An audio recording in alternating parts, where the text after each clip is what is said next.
We've been waiting for this moment. Generations of innovation all coming together in one place. The pedigree of more than 70 years of NASCAR Cup Series history, from the past to the present, from Petty to Earnhardt to Elliott. Today, there's no more waiting. The future of NASCAR is now. Drive the next-gen cars today on iRacing and step into the next generation of racing.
Welcome to European Eracing and the European Eracing League. Tonight it's time for our second round in our Next Gen series here at Music City or Nashville SuperSpeedway, located in Gladeville, Tennessee, USA, and the track opened in 2001. And it's the longest concrete oval in NASCAR, actually, with audience on the races around 150,000 people. Anyhow, it's a D-shaped oval with 4 curves and 40 degrees banking, as you can see here. My name is Jonas Forss, and with me tonight I have Alexander Bengtsson as producer, and we're doing this broadcast in a collaboration from his Eason Studios here in Stockholm with RaceSpot, the amazing broadcasting company on iRacing. Yeah, so we will begin our broadcast today with a lap around this track, with no other than Dennis Sharp, I think. Here he is, teammate of Jonas Gunnarsson that we followed last week around this track. You have to go be a little bit open, go down on the bottom, down to about 7,500 RPMs to keep the car on the bottom. Do not push the car too hard into the corner, then because it will push too much into the entrance of turn number 2 or 4. So down on the bottom and use as much track as you possibly can up to the wall on the outside. And tire management, what might be a crucial factor here. We are looking into a fuel run of about 68 laps, and depending on the cautions, and I don't think that we will have more than maybe 4 or 5 cautions if it's a caution fest tonight, but somewhere around 2 or 3 would be likely, I'd say. Not too many on this long race that we are facing tonight. We're doing 160 laps around this track, and the lap times are around 30 seconds each. We'll start with a qualifying at 7 in about 15 minutes, and then we will hand over this broadcast to the guys at Race Spot. Anyhow, we're just right now. Sorry.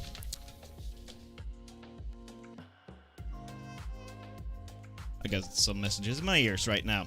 This is the second race, and to join the European E-Racing League, you have to have a I rating of 2,500 or more and a B license. On the ovals, be sure to follow our social medias at YouTube, Twitch, Facebook, and Instagram. We are named European E-Racing at all these places. Anyhow, we have some highlights from the premiere at Michigan. Let's have a look at that.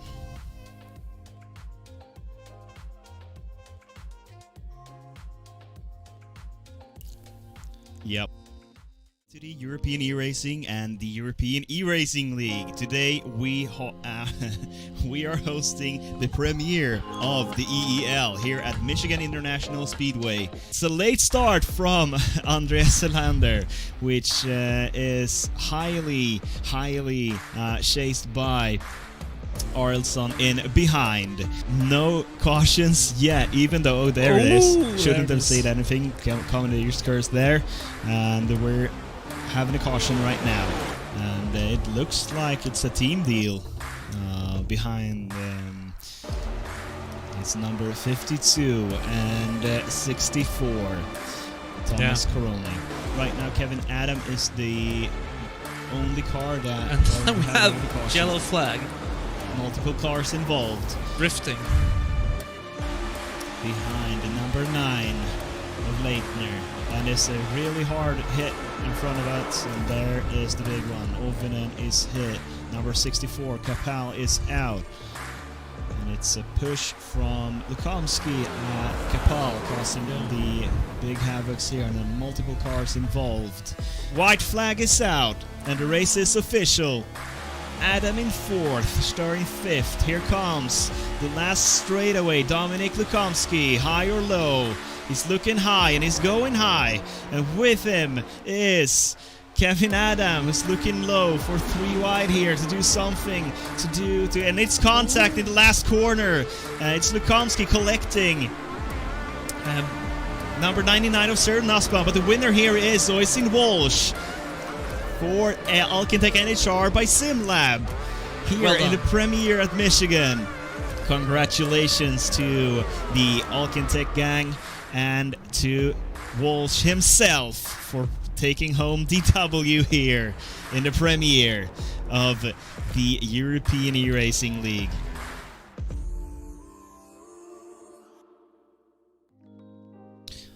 Yes, this was our premiere at the European E-Racing League. Oystein Walsh dominating this race more or less, with Eric Blix behind him, both from the Alkintec NHR organization. Walsh for the by SimLab division and Blix for Neiman Racing. Kevin Adam does a great job finishing 3rd, Norbert Leitner on 4th, and Gabriel Sturr rounds up our top 5 right now in the standings. 1 race have been done, so with all the bonus points and everything, this is what you're looking at.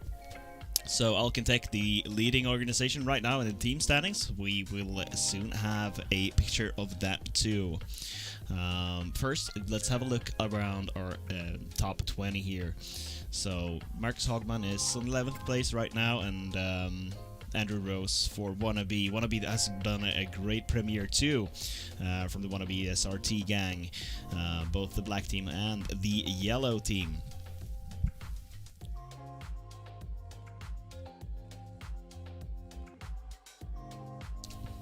So in the team championship, right now we have Alcantech and HR by Nima Racing as the leader of this league right now, and then their other part of the team, presented by SimLab, on second place. Wannabe SRT Yellow on third, Wannabe SRT Black on fourth, 4C Sports on fifth, Alkalites on sixth, Rising Star Motorsports on seven, 4C Sports Academy on eighth, and Nebula Esports is on a ninth position right now. And as we see, there are some organizations with multiple teams here, and I think that they might be the strongest ones through this season. So it's going to be really interesting to follow the drivers that that competed in the premiere here, and they're competing of some prizes. Let's have a look at them. From Cooler Master, some fans and a master box, and the Master Air MA 624 Stealth for the third position, and some mouses, headsets, and mouse pads for the winner, and a headset for the second place, and a gaming mouse for the third place. Also, Eason Studio is contributing with €1,000. Distributed on the top 10 here in this season. So some prizes from Logitech and Cooler Master, but also the prize money then from the broadcasting studio that we're sitting in right now in Stockholm. Anyhow, we're just waiting for the race to start. We have about 8 minutes until then, and this race will be probably a two-stopper if the whole race is going green. There's not so much to analyze actually before the race will start. I do believe that the Alcantech organization and the Wannabe organizations will be the two strongest ones. Even here, Nashville is a track that will benefit the driver more than the team, as we saw in Michigan. Michigan is a pretty much flat out track because it's very wide and 2 miles. This track is a lot shorter with 1 1/3 of a mile, so you'll have to lift a little bit into the corners and take care of your tires all through the race. But the next gen car is a lot easier on the tires than the A car or the B car, oftenly used in iRacing. So and I think it's a great beginning to start with the next gen car. It's under development, but both by NASCAR, but also by iRacing. And I believe that starting with the next gen car in our series will give the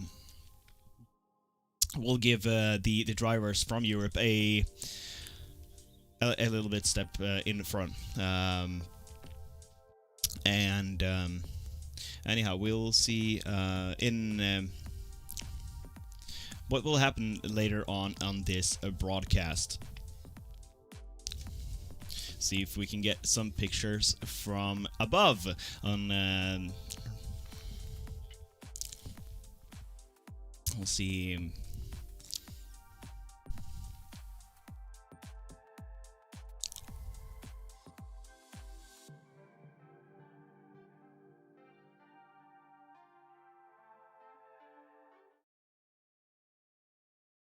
And here are some pictures from the track right now, and as we can see, Jonas Motos is on 19th position, and we are just waiting to throw over the transfer to our colleagues at RaceBot. A lot of information is in my ears at the same time, trying to focus on this here.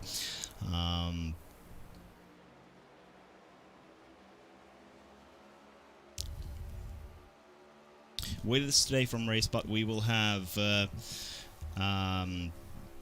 Evan O'Eary and Stefan Schlacher as commentators. They are a lot better than me and in doing this in English, and hopefully we will get to them pretty soon. I think it's time to hand over the broadcast.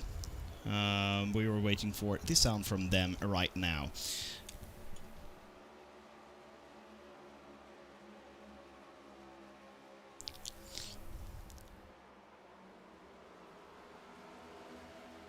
Any time right now we will have some more pictures.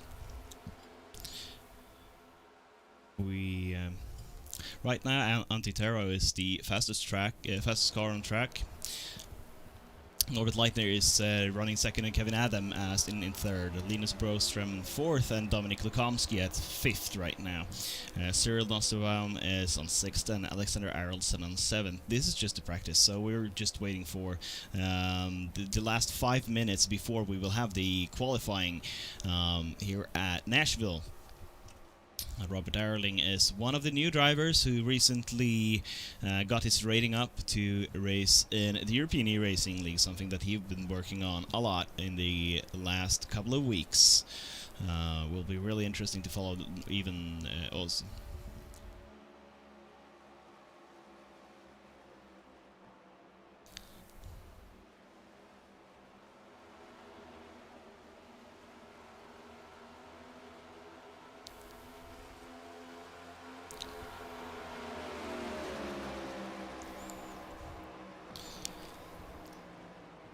Yes.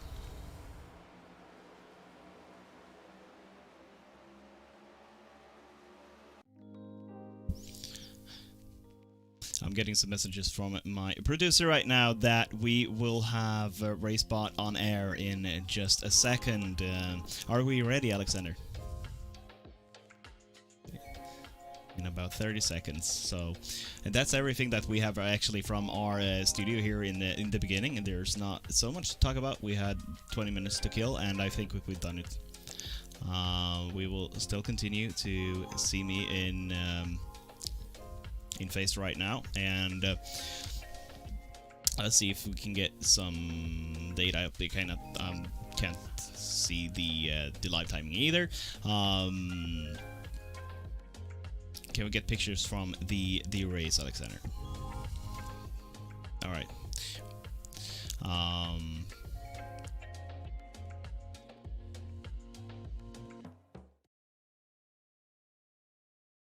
So this is some pictures from RaceBot right now, and we are just waiting to do the transfer. Maybe we'll.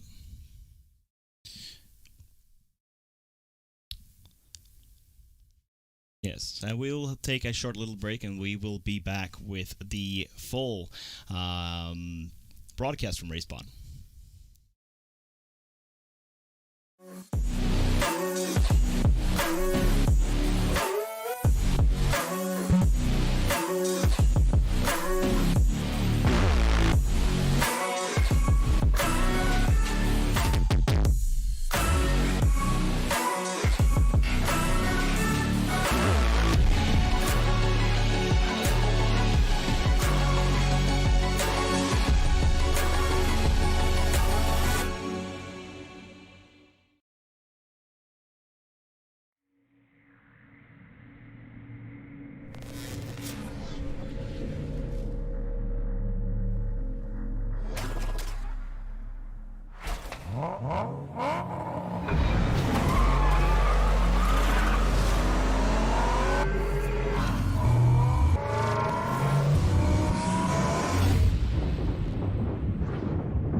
And we are facing a little technical problem here, and we will have a short little break and a message from our partners for this series.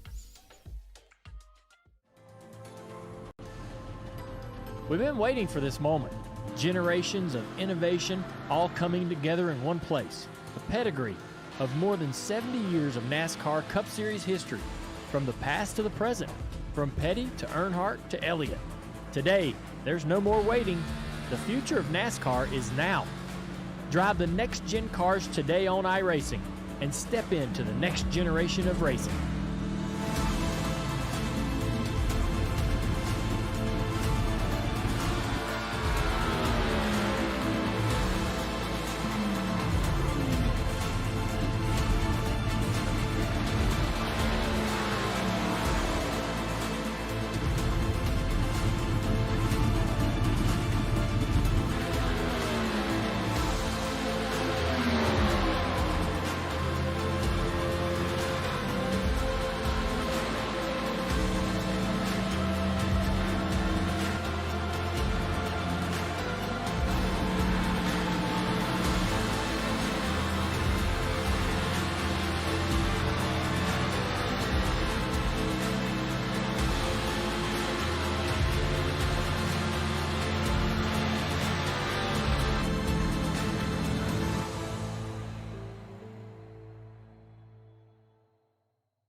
European E-Racing and the European E-Racing League. Today we we are hosting the premiere of the EEL here at Michigan International Speedway. It's a late start from Andreas Selander, which is highly chased by Arlson in behind.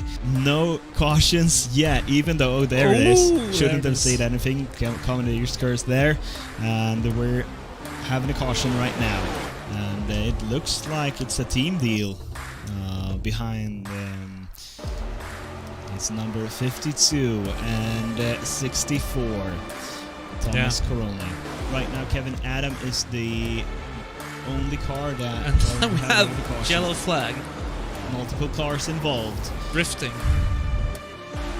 Behind number 9 of Leitner. And it's a really hard hit in front of us. And there is the big one. Ovinen is hit. Number 64, Kapal is out.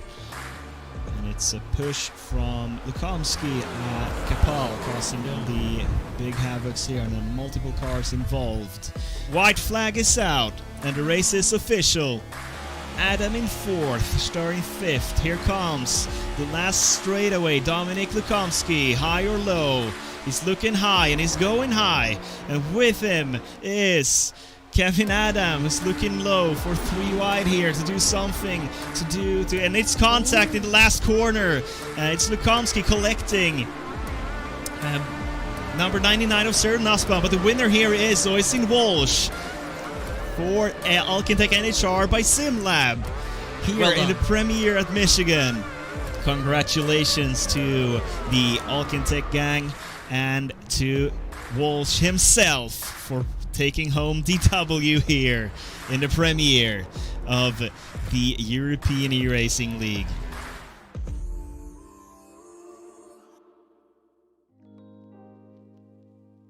Once again, the results from the first race, and back up in the studio, and we're right now facing some technical issues, and we are looking forward to see what's going to happen here at Nashville.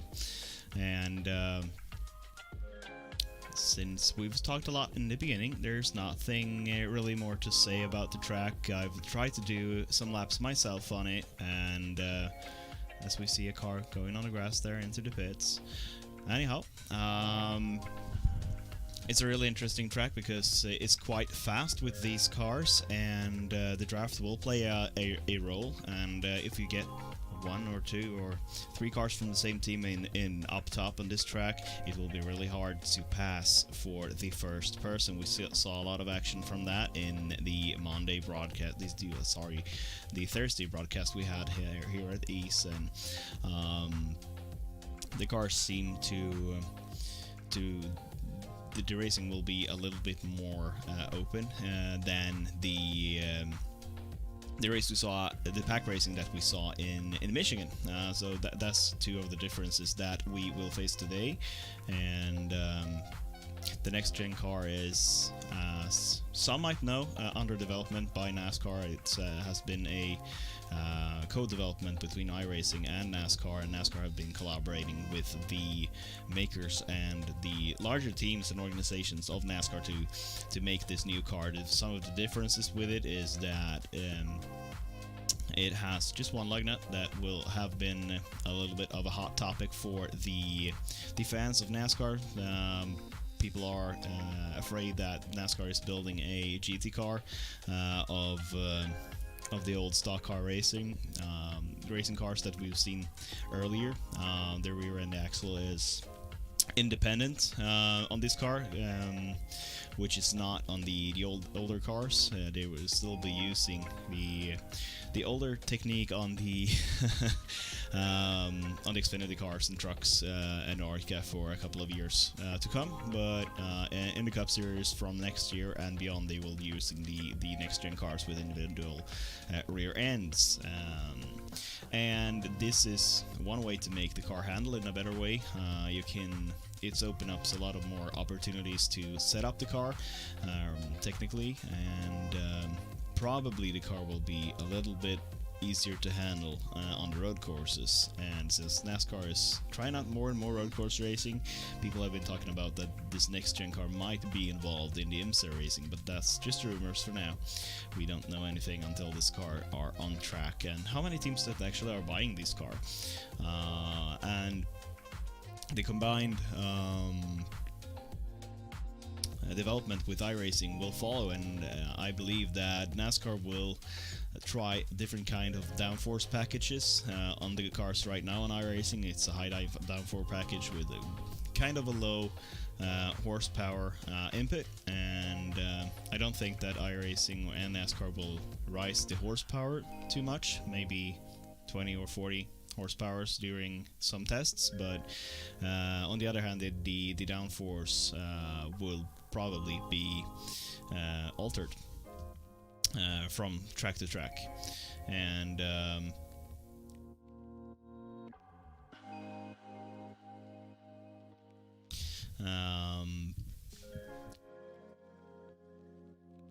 as we're still facing some issues here, we'll see if we can get a hold of the they're working on the problems. A lot of action going on beside me right now. We'll see if if we can get the pause screen with countdown on from the production, and sitting here watching things go down is a little bit stressful. Anyhow,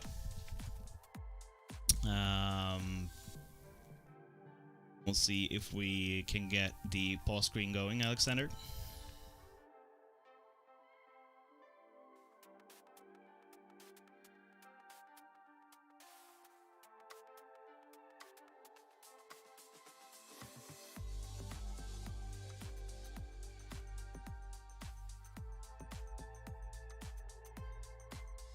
I will be back in a couple of minutes.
Wide. It was sort of slanted, that 3-1, and that's why he is back there. Or maybe, just maybe, Uvinen just is able to go just that much quicker. So we'll have to see how that is going to develop as we see another 2-wide situation there in the background. I think that is for 6th position right now. Yes, it very much is.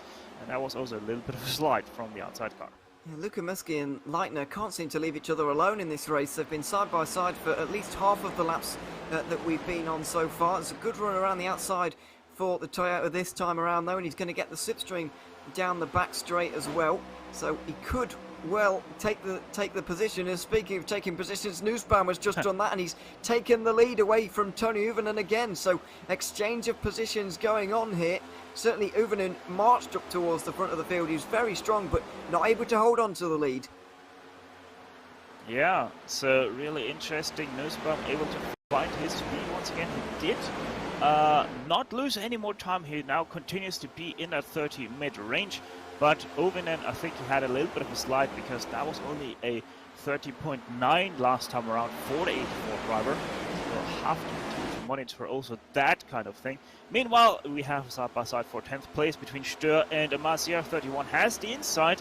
The Coca-Cola livery, maybe, just maybe, able to get away with the 10th place, but a little bit of a wiggle out, down on the apron on the banking change.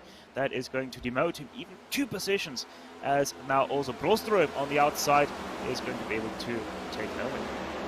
Now this little bit of a battle towards the back end of the top 10 here has certainly allowed the top 9 or so to break away from the rest of the field, and then you can see this pack of cars that was covered for the top 16, and then in the 7 car back there, Andrew Roos is just losing the back of these guys just a little bit. Kevin Adamov and Annie Terho obviously both had some problems throughout the day, so that's understandable why they're so far off the back. But we do have a split in the field for the first time today, a major one at least, and we're seeing it's quite great racing actually in the midfield at the moment. They're battling over the top 10 places, but all of these guys will be getting points here today, by the way. The points go down to something like 60th position or so that's not going to be a problem here today. Lots of points on offer. It's kind of a bit of a throwback to the old NASCAR point systems, which I'm very much a fan of, by the way.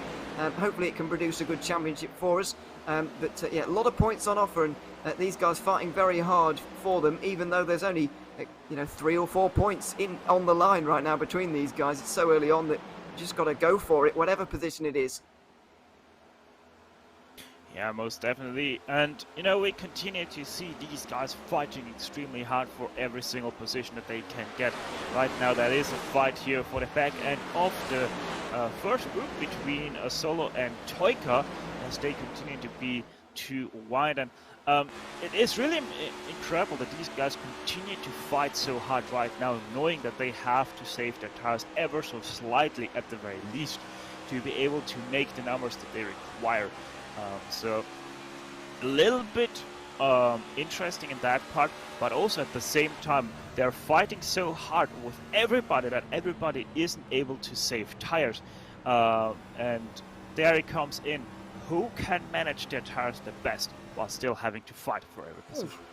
That was a bit close there between well, everybody really. Eric Blix is under a bit of pressure on the inside line there, and Leitner's just gone excuse me, Leitner's just gone all the way around the outside in the 9 car, and he gets through pretty easily actually. The 13 and the 46 can't really capitalise on that little slowdown there, because they're battling side by side themselves, as you can see, over 8th position at the moment. Around the outside using the high line for Solo, and he's going to be able to just get clear off of turn 2. Daniel Solo into 8th position. Timo Toika not able to get through, and will have to stay in 9th as the battle for 4th also commences. Luka Muskie and Selander, but they've got to be careful here. You see the battle going on side by side, but contact! No! Goodness me, and there's going to be a spinner here. Surely they've all managed to keep things on the road, have they?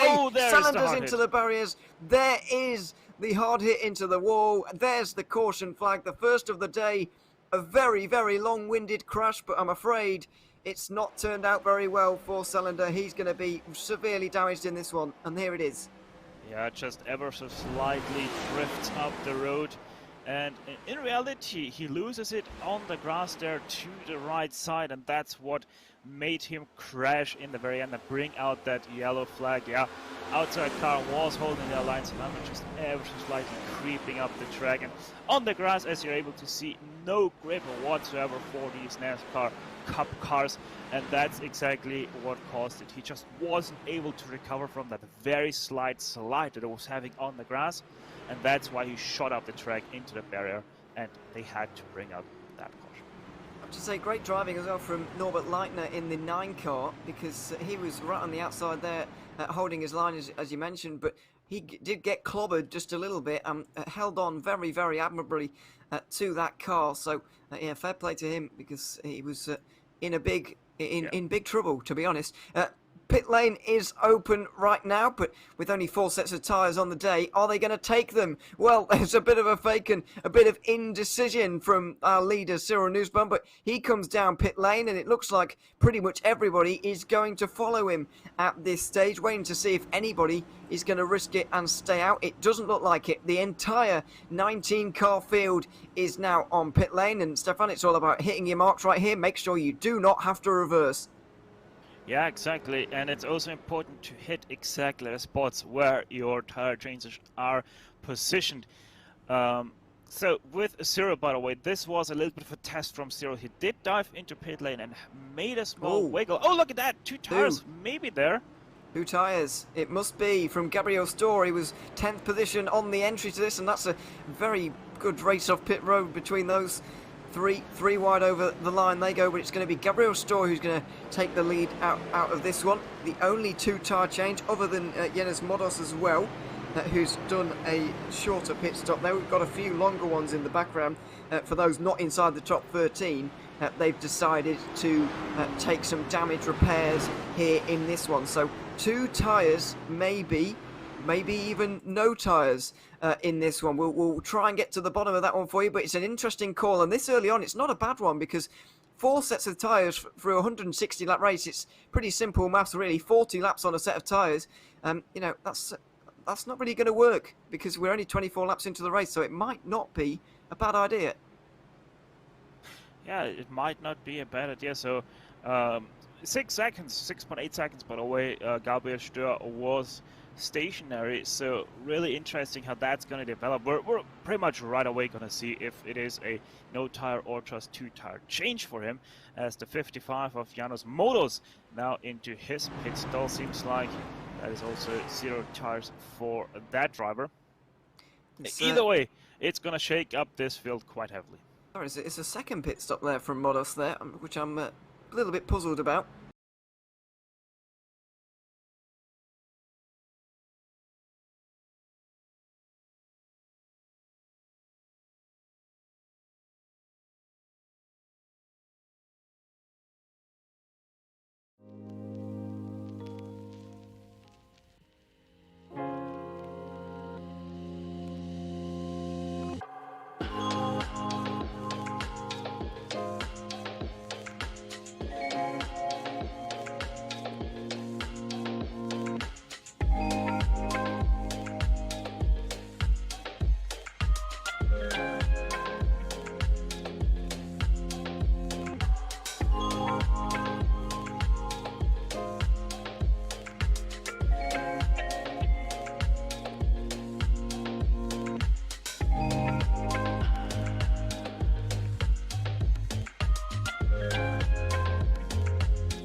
Sticker tires. Look at Muskie, very wide and even into the barrier slightly to go on the right hand side. How they use it. Look at Muskie, very wide and even into the barrier slightly on the right hand side. Hagman is going to take second place away, recovering after his poor opening couple of laps. It seems that the pole sitters from both of the starts so far have dropped back quite dramatically. We obviously know the reason for Storr, and his drop back in this one outside of the top 10 now, but drop back as well. It seems to be happening on absolutely hounding. Hagman actually is having a resurgence after his drop back as well that we saw a little bit earlier on, absolutely hounding Nussbaum actually, who's really put on a good show so far, and he's been leading a few laps here, trying to obviously get those 5 points for leading the most as well as probably leading the last one as well, which would be a good idea of course.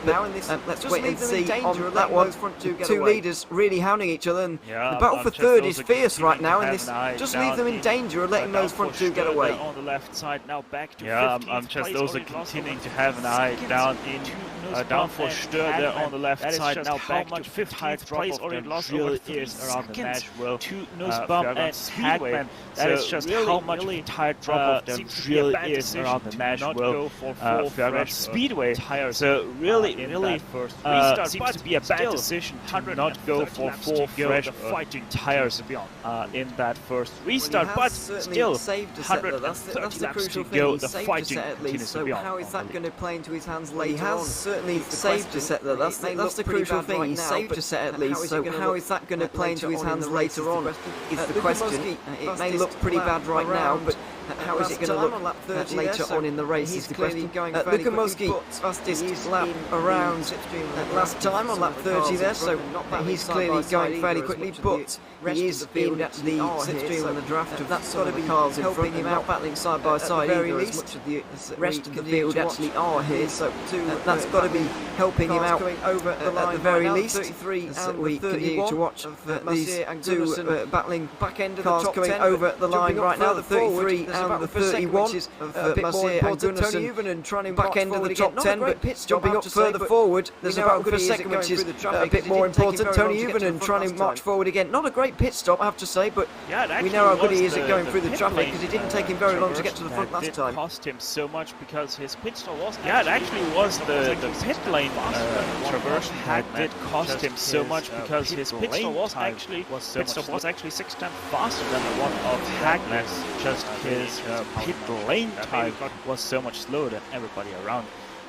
So that is really interesting how he managed to do that. Maybe got held up by a car ahead of him driving into pit lane or something like that. Either way, Nussbaum continues to lead. Lukamovsky now with the fastest lap as well, and back into the top 3, the 74 race. It does indeed, but how long is it going to stay there for, really? Because there's a fierce battle going on. For the first time today, we find Linus Broström in the top 5. Eric Blicht is also here as well, but not for the first time. He's also within this little pack. We've got at this time an 8-car group. It's basically the usual suspects, but without Cylinder, who's still in the pit lane right now. That was a close moment, though, coming out of turn 2. Yeah, in very deed, I think that is Broström that we're looking at here. Yeah, 71, the black car 4-wheel slide out of turn 2, nearly into the side of Uvenen there for that 4th place. Really lucky for both of them that they didn't touch tires, because that could have been extremely bad for them. But Broström continues to be kept at the low line, continues to be too wide as we also go to the lead, too wide now. Hagman to the inside. He is indeed, but it doesn't look like he's got great purchase on the inside, I'm afraid. The outside line is steamrolling him at the moment. It certainly was on the back straight there. Luka Muski was well in front, and Uvenen trying to do the same. Look at the run that Eric Blicht has got as well. He's going to try and head down the inside of the 84 car, but can't quite do it. He just backs off for the moment, and it continues side by side. Luka Muski this time around the outside of 2, and this is going to yield him 2nd place by the looks of things, and Uvenen's going to follow him through. When these guys stack up on the outside line, they get the run off the bank in there, Stefan. They line up, slipstream, bump draft each other, and you stand no chance on the inside. Yeah, they do not stand a chance on the inside. Also, the thing that you are really troubled with on the inside is that, especially out of 4, you get a little bit of a slide going on as well. The car really starts to oversteer, and you really are starting to hurt your tires, especially after you're already running 4, 5, 6 laps down there. And you can see that looking at Broström, that he's starting to have those little slides that he always has to catch out of 4, especially if he has been kept very down at the bottom. So Broström really has to look out for his tires right now and not continue to fight on the inside. Yeah, all of these guys are going to have to consider that as we aim to get towards the 1/4 mark in this race already. It's been flying by, but the pace that these guys have been going at, it's hardly surprising, really. You can see them roaring down there, and it just seems as well they're just getting onto the back of these guys. Like we're seeing in the black and gold car there. I can't quite work out which one it is, but you can just see leaving a couple of car lengths just towards the back of this field, just in case something goes wrong. And this early on in the race, it might not be the worst strategy at all to just get onto the back of the leading group by every stretch of the imagination. I think it's the 82. Get onto the back of the leading group, but don't get too involved, because as we've seen, this is crazy racing up front, and we've already seen one casualty, of course, with Andre Salander. He's had 9 minutes of repairs. He's just left the pit lane. He's 15 laps down at the moment as well, so he is in the race, and he just needs to get up to minimum speed now to try and get some points in this one. Yeah, most definitely. By the way, this field, unlike the last green flag run, it's continuing to be much closer together. We still have the top, 11 drivers within 2 seconds. Even Roos still is juggling around that 2-second mark. So these guys are much better. There we have Stör, 15th place, already 11 seconds down on the leaders. This strategy really didn't pay off for the number 16. It hasn't paid off as things stand right now. He's with Terho and Modos at the moment as well, who've not had the best of races so far, but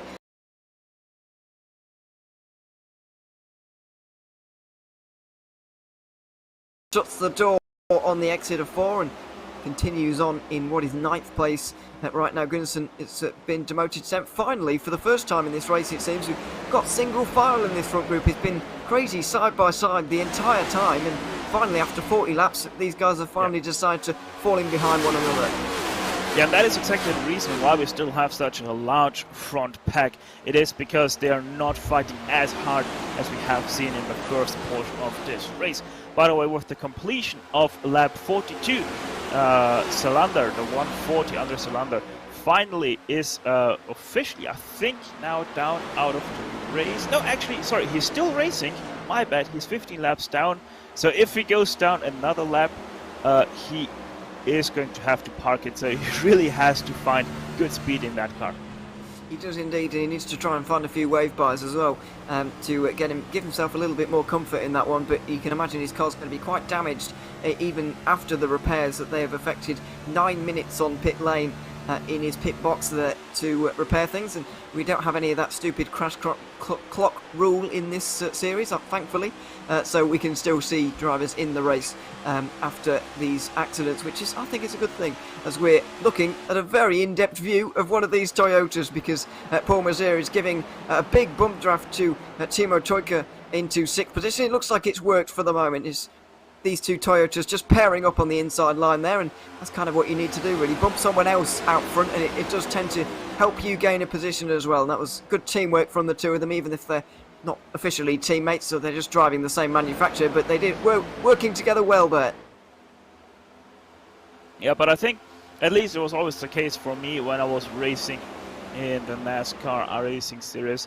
There was always a little bit of gamesmanship when I was driving my Toyota Camry, that I was also trying to help a little bit better those Toyota Camry drivers around me other than the Ford and Chevrolets. So maybe there's also a little bit thing going on there between Teucher and Mazir. By the way, they have to be a little bit careful, as once again side by side there between the 31 and 46, because if they are fighting too hard, we already see a little bit of a gap between those two and P number 5. That top 5 will try to run away from them.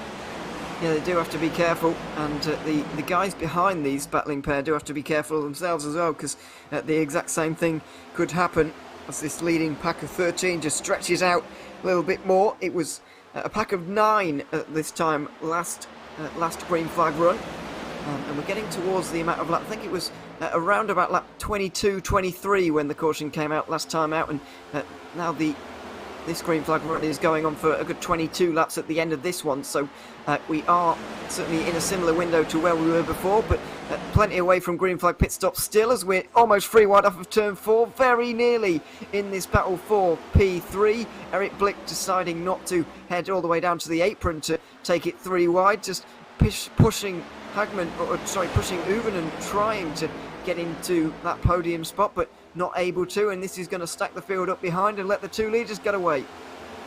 Yeah, these guys are fighting extremely hard. Once again, the battling has picked up, and you can immediately see that second pack that was starting to develop has once again caught yellow and brown car. That is Timo Teucher, as these guys continue to be side by side for their 3rd place. It's really hurting. They've already nearly lost a full second to your 2 leaders.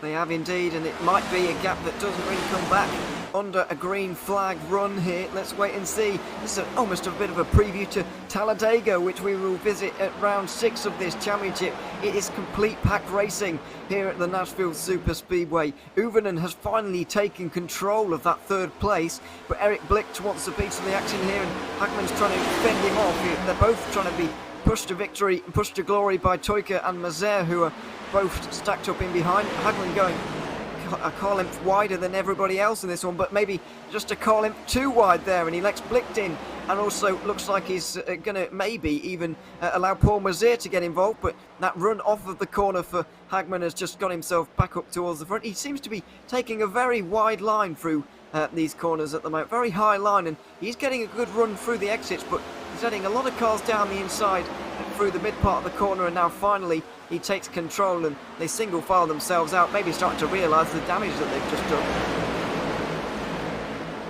Yeah, and you can really see why this track is called the Nashville SuperSpeedway, because you just can't do that. You can't run 2x2 for such a long period, because this track, this concrete track, offers so much grip, and it is so extremely wide that this can work very easily as well. However, as we see, you still do lose time, so it's really interesting now what the 12 of Hagman can do. We're starting to see the guys up ahead running a little bit away for that 1st place, but Uvenen and Blixt are starting to close that gap back down again.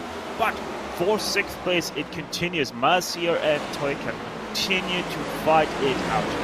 Yeah, they were doing so even before this became a real big pack. You remember they got split off from the 2, and they were just a battling pair, really. But now it's all of a sudden comes to the fore, and it becomes very important, actually, that they get into this one and not getting into each other, because just making a little bit of contact on the way into turn 1 there. That could have been extremely dangerous there between the 31 and 71, but Mazier, with that bump from Broström into turn number 1, it really did help him to get away now from Toika, really able to get up to speed now, so already 3/10 up away. Now Toika finds himself defending from 2 lanes, the 24 and the 71, both wanting to get past this one. Yeah, absolutely, it's complete chaos on back at the moment. 13 cars still very much involved in this, if you kind of ignore the fact that the 2 leaders are getting away at the moment. So let's wait and see on that one. Nussbaum and Lukomowski working very well together at the moment, it has to be said. Not much side by side between them at the moment, and it looks like they're just trying to get away from the rest, and it's a very good idea, really, especially from Lukomowski. He can save fuel a lot, and he can push Nussbaum into on these straights here, but you know, it means that they're getting away from this kind of crazy pack racing, so it's a win-win for both of them. Yeah, most definitely. It is a great win-win, because now it's 1.2 seconds between themselves and 3rd place, so this is very, very good. And it continues to be extremely good. By the way, I'm sorry, Timo, that I called you a Swede. Obviously, is a Finn. I don't know where that came from. He is indeed. It's currently nestled in 7th place, as you can see, in the brown and yellow car, which is probably a controversial livery, to be honest, to use those couple of colours. But there we are. He's behind one of the nicest liveries, I think, on the grid here, with Marcus Hagman just in front, and obviously you can see just a few cars back. I think that's Ardilson in a very similar livery there, looking very nice indeed. But coming under fire just a little bit from Timo Toika, who's starting to make a bit of progress here. He was just on the lower reaches of the top 10 when this race really got green and got settled into that first green flag run, but now he's really starting to make a stride forward and knocking on the door of a top 5 as Marcus Hagman is going from pole and continuing to go backwards here. Yeah, and Prost just did drop 2 positions as well, from 8th to 10th place. So these guys are really starting to hurt their tires now. That you can really see, especially out of 4, how these cars start to wiggle a little bit their way out of that turn. And that is exactly that 4-wheel slide oversteer that I was talking about. These guys are really hurting their tires with all their fighting that they're now doing late in the run. And so they really have to be careful, because a little bit of oversteer can go a very long way. And that's another touch. goodness me, they're all going to hang on to it by the looks of things, heading out very, very wide indeed. I think it was the 7 of Andrew Roos there, and he's gathered it up just about. They're still 3 wide, heading on the front straight now and in towards turn 1. This has created quite a large split in the group now as we see these guys battling. It looks like the top 7 really getting away, and they're starting to get themselves into little smaller packs of groups here and racing quite hard with each other in varying degrees of side by side, I suppose you could call it. But yeah, that was a sketchy moment, and well done, to be fair, to everybody for hanging on to it. Could have easily ended up in a big pile-up. Yeah, with that shove that could have especially been very bad for Roos, but he was able to save it just in time and slide up the track. Thankfully, once again, Nashville SuperSpeedway, such a wide track that he was able to chase down that rear and get it on the check again in time before the barrier would have greeted him with open arms. And here goes the 46 now to the inside, maybe trying to be a little bit pushed there into the 31 to finally get him past Solo, but it seems like he is going to stay away from trying to do a little bit of a bump to the 31. Yeah, Per Mazet is making good progress here as we've got 100 laps to go as we speak right now. Lap 60 just completed and 100 still to go here in this one. Still side by side between Mazet and Blicht, who's stuck up on the outside at the moment. Let's not forget, second place coming into today in the championship, but almost certainly, if things stay as they are anyway, he's going to be heading away with the championship lead after just 2 rounds. So let's wait and see on that one, using the high line here once again, but not able to do it. Mazet getting up into 4th position. It's all helping the 2 leaders, of course, but I guess it doesn't even matter. Even if these guys were running in flying formation, to be honest, nose to tail in single file, I can't see them getting that duo back unless there's, you know, some real gains under green flag pit stops, or a caution is what they're going to need. Yeah, green flag pit stops will be really interesting because you can also drive into pit lane from turn number 4. And there's quite some banking difference between the apron and the track itself. I think the apron here actually doesn't have any banking to it whatsoever on pit entry, so really have to be careful to not drop off too fast and too heavy coming onto the pit road if we have any green flag runs. Especially with how worn out those tires will be after a very long run of fighting, especially late into the run. I really don't want to be behind the driving wheel of these guys' cars. No, they've certainly got their hands full at the moment. Eric Blicht is one of those, of course, with Uven on the outside, getting pushed by Timo Teucher, who is, well, giving him a big hand, actually, and has pushed him into what is 4th place now, but Teucher's not going to gain a place himself, I don't think.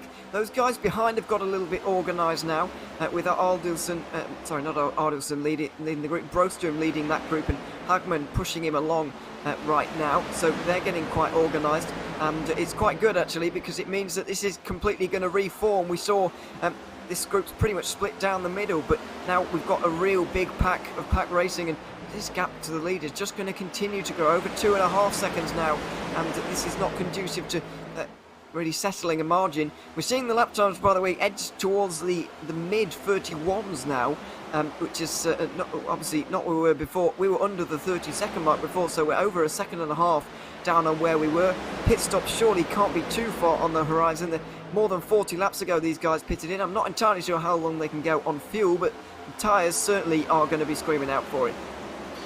Yeah, they're right now on the 42nd lap of this stint, and you know, yes, the times are edging closer towards that 31.5, but if they're running single file, they still can do 31.1s. Actually, Dominik Luminovsky right now at 74 in 2nd place, just did a 31.095, so these guys are still extremely fast. Even Broström with a 31.083 that last circulation around, so these guys can still be extremely fast on these old tires, but they are fighting so hard and continuing to fight so hard that they're losing time continuously to the leaders, and that's why we have right now that 2.5 second split between 1st and 3rd. Looking up towards the front, Eric Blicht is suddenly dropping back quite quickly. He was contending for 3rd not so long ago, and now he's holding on to 8th position, or trying to, because Paul Sitter Marcus Hagman is using the high side to try and get through, and he's going to use a teammate as well in a very similar car to try and get towards that position, and indeed gets through, clears Eric Blicht by the turn, but can't quite shut the door on him through the middle of it, and now he's in a bit of trouble. But he's once again going to get help from Andrew Roos, who's really recovering after the big slide he had about 10 laps ago, and doing so quite well. This is really problematic for Eric Blicht now. As I mentioned, he was right up there towards the podium spaces. Now he's down here battling with these guys, and it just shows that once you get out of line in one of these, once you start going backwards, it can be difficult to stop.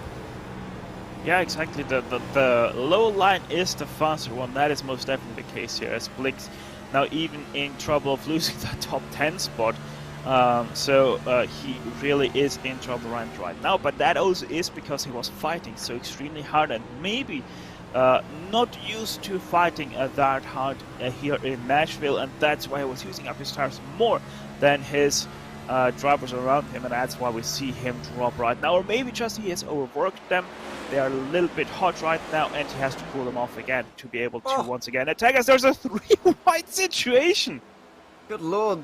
Paul Mazier looks like he's going to hold on to third position, which is where he was before, but Timo Teucher and Tony Uvenen are battling it out for fourth now. Remarkably, they're actually in the same positions they were before, but Uvenen is going to try and change that, getting through on the high side from Teucher, and he's going to get help from Aldilson here as well, who's really stealthily got himself up towards the top 5 right now, which is the way to do it, of course, in any race of any distance. Really just stealthily get your way up towards the front and get yourself out of incidents.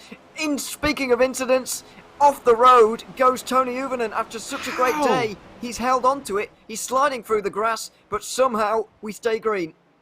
Oh, what a save by Uvenen in that 84. Gets the touch from Timo Teucher, who just has that 4-wheel slide up the track. The 84 not exactly on the outside line. He doesn't need to.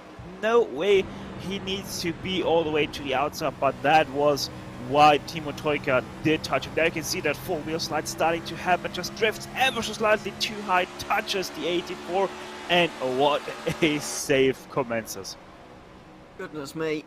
Very, very well. A small slice of luck involved, but an awful lot of skill as well to be able to hold on to that one. Uvenen is now down in 13th position with Teucher in 12th. And yeah, they're going to be trying to recover now, but they're definitely detached from this group. And everybody's detached from these guys. Cyril Nussbaum and also Dominik Lukamuski, who've been really romping away with this one over this green flag run over the last 50 laps or so, as they get towards the back of Jonas Modos here. He went for a slightly strange pit stop first time down pit lane, then he went for a second one, and I'm not entirely sure, I'm doubting whether he even caught the back of the train by the time we went green, but either way it doesn't really matter anyway. It doesn't look like he's quite got the pace of the rest of these guys coming over the line right now in the low 31s. He's in the high 31s right now, which is not where you want to be at all. So these two Toyotas working well together, and they're going to lap Modos, but I think this is going to be most disappointing for Kevin Adam, who's been in the lucky dog spot for ages and was crying out for a caution, but now his life has just been made a lot more difficult, or will be made a lot more difficult when Modos is overtaken here. Yeah, Adam might have liked that for a split second once the wreck was called out, but then realized no caution, and then he was probably quite sour at that. But either way, Modos is going to get lapped right now, right here. The 55 goes to the high side. Two Toyota Camrys of Nussbaum and Lukamovsky are gonna drive past, and there we go. We now have only 16 remaining on the lead lap. The next car in line, that is Gabriel Stör. Believe it or not, 23 seconds already back. He has somewhat stopped the bleeding because these guys have started to slow down more and more, but he continues to be a good 3/4 per lap slower than the rest of the field. Yeah, indeed, he's continuing to lose a bit of time here, but and he has, well, we believe he hasn't taken on any sets of tyres throughout this race so far, so he's still got 3 sets to put on remaining. So if there's a flurry of late cautions towards the end, then he may have a set available where everybody else doesn't. That could play into his hands, but first things first, he's got to stay on the lead lap here. All of that tyre saving and all of those extra sets is useless if he's a lap down. Yeah, exactly. For sure, I think he was banking on another quick caution here, and that's why he stayed out on all the tires. So, yeah, it is a little bit interesting. By the way, you can see all the lap times for the 99, our leader right now, and you can pretty much use that to also calibrate your clock, because this is incredibly consistent from Nussbaum. Yeah, absolutely. They're just not even moving those times. It's just like clockwork, as you're saying. Very good driving indeed. I'm just a little bit I'm trying to work out who's up the road here from the two leaders, because one of them is definitely Gabriel Storr, but the other one could be Kevin Adam here, who's could be in a little bit of trouble. The reason I'm sort of surprised by that, because he was third at Michigan, so surely he would have been a little bit better than that. But actually, it's, I think that's sorry, Salander. yeah, it is. You're absolutely correct on that one. It's the other lap car cylinder. That's equally bad, actually, because he's kind of running low on how many laps he can lose here, and he's going to want to keep away from these guys at all costs as well, really. Yeah, the thing for Salander is right here, right now, that he is going to be 16 laps down if he gets lapped in a few moments' time. The question here is, would that already be a DNF for him, or is that the maximum limit that you can behind? I'm not 100% sure about that. Either it's 16 that you can't be behind, or it's 17 that you can't behind the leader. So will be interesting to see the ruling of the European E-Racing on that call. Yeah, I think, I mean, being 16 laps down, it is 10%, so I guess he is still within 90% of the race distance if he continues on in that way. So I suppose he might be able to he might not get away with it, but either way, that kind of safety net of a lap is going to go away from him, and you know, if he gets involved in another accident, then obviously it's completely out the window. So yeah, he's just trying to get points at the moment. The maximum he's going to get, well, not the maximum, but at the moment he's going to score 63 on a day when he could have had a complete donut. So yeah, he's doing well to keep on in the race at the moment. And of course, he could gain some points if there are some bigger accidents for those up towards the front in the second half of the race, of which we are now in, because we've crossed lap 80. We've got 78 to go at the line here. It's just about to cross the line here once again for the 82nd time. And yeah, we've got 78 remaining in this race. These guys, 2 sets of tyres for most still to put on in this one. With less than 80 to go, that's absolutely comfortable for everybody, you would expect.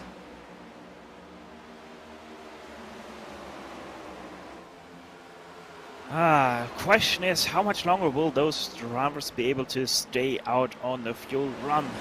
Sadly, I haven't done enough laps to actually 100% know how long you can stay out on fuel here, so I'm not gonna try to guesstimate exactly how many laps those will be, but I imagine it's going to be very close, because they have just started lap number 60. Yeah, you would imagine so. As you say, we're 60 laps past that last pit stop now, and it's a 160 lap race after all, and given the way the tyre sets are, I was expecting pit stops maybe even a little bit shorter than this, but they can't be too far away at this point. And as we talked about, green flag pit stops are going to be upon us, and they're always a dangerous part of the race, really, trying to brake and turn, and while coming down banking at these gradients as well. It's very, very weird, really. These cars do not like to turn aggressively, and they don't like to really stop either, so it's often the most difficult lap of all, the in lap in one of these races. Yeah, no, one of the probably hardest in-laps that you can have. Like I already explained earlier, the apron, no banking, quite high banking in turns 3 and 4, so it really makes hard to judge your speed correctly when you start to hit that apron, because it's super easy to lose these NASCAR Cup cars if you have a big transition from the apron to the banking of the track itself. So it will be interesting to see how much practice these guys have been able to take, and especially how well they're able to take that drop. Paul Mazier just dropping a couple of positions here in this one. He was running in the 3rd place, but now he is in 5th, but looking to bounce back almost immediately ahead of Alderson in the number 24. Alexander Alderson on the outside for this one, but going to get a fantastic run on the exit. Can he hold it there through the middle of the corner? He absolutely can, and he's going to be clear in front by turn 3 here, because you're going to have Marcus Hagman pushing him to glory here, and there you go. Hagman's going to even push himself to glory and get himself a car length clear of of Paul Mazier, who was trying to gain those positions. And it is dangerous sometimes trying to just gain one place, and you can actually end up losing another, as Eric Blicht also on a bit of a recovery right now, gets up into 6th place. And Paul Mazier perfectly highlighting really the dangers of actually going for a move in a situation like this. When everyone's so single file, it can be very tricky to get back in line. Yeah, exactly. Really can hurt running like we saw right there. By the way, at the front, Lukomski, he is starting to drop away a little bit from Nussbaum. The gap has already grown to 1/10, but he still continues to be faster than Broström and Arlidsson. So it is not too bad for him that he's starting to lose Nussbaum, but obviously as this run continues, he knows that he doesn't have the tires of Nussbaum throughout the run. Yeah, absolutely, just dropping off in pace, and if I were him at this stage, I would be in the pit lane. But let's not forget, he's been saving fuel for this entire stint, really. And now, well, we don't know if it was just a bit of a misjudgment, a mistake that's caused him to lose the draft, and then obviously the effect of that just snowballs, or whether this is just a gradual thing that has been happening over the last few laps. He's lost 0.02 of a second on the last lap, but is that really enough for you to be able to lose the draft so severely here? I'm not entirely sure, so we'll have to monitor this pace between the two over the next few laps, but just dips down below 0.7 of a second now and starts to close in again, so just maybe turning on a little bit of pace and just using that to get up back towards the leader again. But yeah, Nussbaum would very much like this race to stay clean and green for the rest of this one, really, because he might be able to make it, and we're getting towards the point as well where these guys could actually make it on only this next pit stop, if indeed we stay green the entire race. Yeah, we're closing in on lap number 70 of this stint already on 67. Obviously, they did have 2 laps of caution on this stint as well, so that is a little bit slanted, but you can pretty much say 66 laps worth of fuel have been used thus far. So really good knowledge for these guys, because they know that they're closing in more and more towards that crucial lap where they can just go with one more stop as the 55, our first driver to blink and drive into pit lane. Yeah, I'm pretty sure that is scheduled, but he did have a fair amount of damage to the left-hand side of the car there, so sorry, the right-hand side, left-hand side as we were looking at it, and yeah, I'm pretty sure that is contact with the wall that has brought him down, but yeah, we're very close indeed to pit stops. Paul Mazier now also comes in. He's got a bit of a few scrapes, excuse me, as I try and find the right words. There it is on the right-hand side of the car once more. Not sure if he's come into contact with the wall very recently. If we put 2 and 2 together, these two may have been into contact, because let's not forget, Modos is a lapped car. He's taking a bit of time in the pit lane.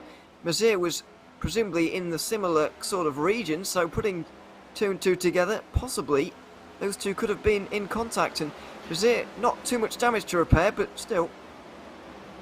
Terho did, by the way, join Mazier on the pit lane as this lap around Leitner and Ubernen come into pit lane as well. As we see, I think that is Mazier pitting out there on the apron. So yeah, the pit stops most definitely have kicked off now, and it's going to be interesting to see as our leader now comes into pit lane. Lukomski also joins him, and these are the only 2 of the top 5 that drive into pit lane. So very interesting gamesmanship is played out here. Yeah, absolutely, just following him in, the 74, and I'm a little bit surprised by that. I would have thought after spending so long behind the 99 in this stint that he would be able to go a little bit longer on the fuel, or maybe he's just playing mind games going in at the same time, so have a slightly shorter pit stop. But we've got 65-ish laps to go here. These guys are going to be able to make it to the end if we stay green the entire time, and they've still got another set of tyres to put on if they would like. This is their second stop of the day, and just look at that, Lukomski's a bit closer than where he was coming on to pit lane there. His pit stop was a couple of attempts quicker, but it doesn't look like he's quite close enough in draft range just for the moment as the leaders go roaring on by. They're going to be put a lap down briefly. Yeah, and for this battle pack, Solo did pit in last lap around from this battle pack. I think that's the 71 pitting in. Yes, it very indeed is. Does not overshoot. I think that in behind is Blix with him. Yeah, it is the 95. So 2 more of the lead pack drive into pit lane. How will this affect Alex Hagman and the rest of those guys? Let's wait and see. Pulling into the pit box, and there's no prizes for guessing how many tyres he's taking on and how much fuel as well. They're going to be packing that one full, and they're going to be doing the same to Eric Blicht and Timo Teucher as well, who's recovering, let's not forget, with that small incident with Tony. Oh, goodness me. You just saw there the 24 going deep into the pit stalls and, the pit lane. And Marcus Hagman very nearly followed him straight off. Yeah, both Alexander Allison and Marcus Hagman, the 24 and 12, did overshoot quite heavily that pit entry, but they were able to wheel it back in time to not go and get themselves an invalid pit entry that could have really cost them a lot of time. They're already losing a full lap anyway to the cars that are circling at full speed. So Roos and Erling are the 2 guys that still owe us a pit entry. The 7 and 82 though continue on their way. Paul Mazur, with the fantastic undercut there. As you can see, he's going to be in 3rd place when this all figures itself out again. Broström is going to be next in line after that, ahead of Eric Blicht, and you can see the guys who pitted a little bit later on are going to be in real trouble here. We were talking about the tyre fall off here, the new tyres being, the old tyres being a good 1.5 seconds, maybe more, off of the brand spanking new ones, and these guys, even a lap or 2, that's going to gain you a lot of time. That's exactly what it's done for Paul Mazur, because not only has it actually got him into 3rd, it's actually given him a little bit of breathing room as well, which is we haven't often seen so far. So a good strategy from him. It's just about holding on now for the rest of the race, really, with those tyres. Yeah, as Erling and Roos are in pit lane, that means Nussbaum and Lukomsky are gonna get once again back that lead from those 2. There we can see the 99 drive through turns 1 and 2, and the gap has continued to open up, by the way, between Nussbaum and Lukomsky on the first 3 laps of this stint for them, as Lukomsky now about 1.5 seconds back to Nussbaum. Yeah, absolutely. It's an even bigger gap than what we saw before the pit stops. I mentioned the pit stop was a couple of tenths quicker and 3 tenths quicker in the lane from Lukomsky as well, but clearly getting on to pit lane and getting off of pit lane is not quite been as good as Nussbaum, or indeed the outlaps and inlaps have just not been as good, because he's lost a fair amount of time there, and that's going to be difficult to get back. We talk about this circuit being really high speed. That often means there's only quite so fast you can actually go here, and Lukomsky's going to have real trouble reeling that margin in without a caution.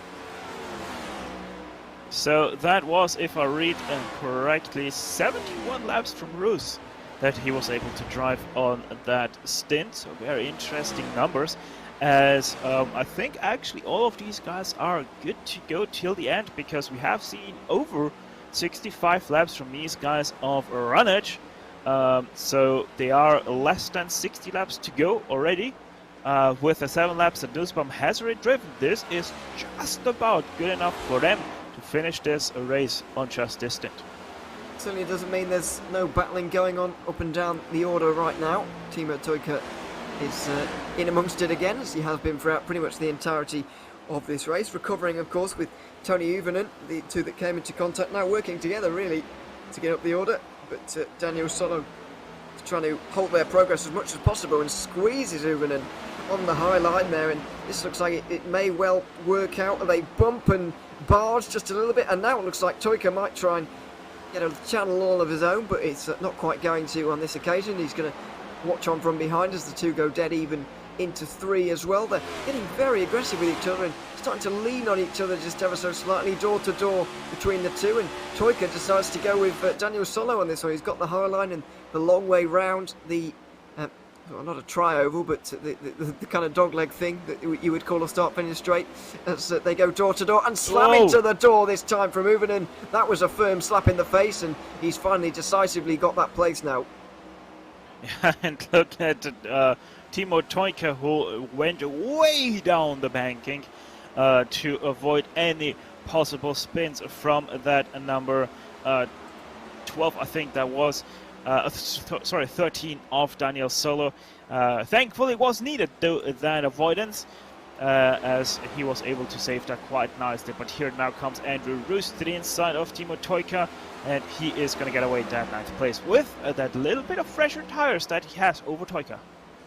Does indeed, and certainly using them right now. Top 10 as well for the 7 is a very good place to be, because he was struggling a little bit earlier, as Paul Mazier is starting to feel the effects of those slightly older tyres already, because Linus Brostrom and Eric Blix have both got through on him already there, so that's not great news. But Ubernen just pulls wide there, and Toika has been let through. It looks like those three with Solo as well may well continue to battle throughout the remainder of this race. Just over 50 laps to go right now as we see the battle for third. Linus Brostrom getting out front. Paul Mazier won't be regretting his choice, I don't think, because he was quite far down in the pack and struggling to get through the pack actually when we saw him last, but he is already losing half a second on that last lap to Brostrom and Blix.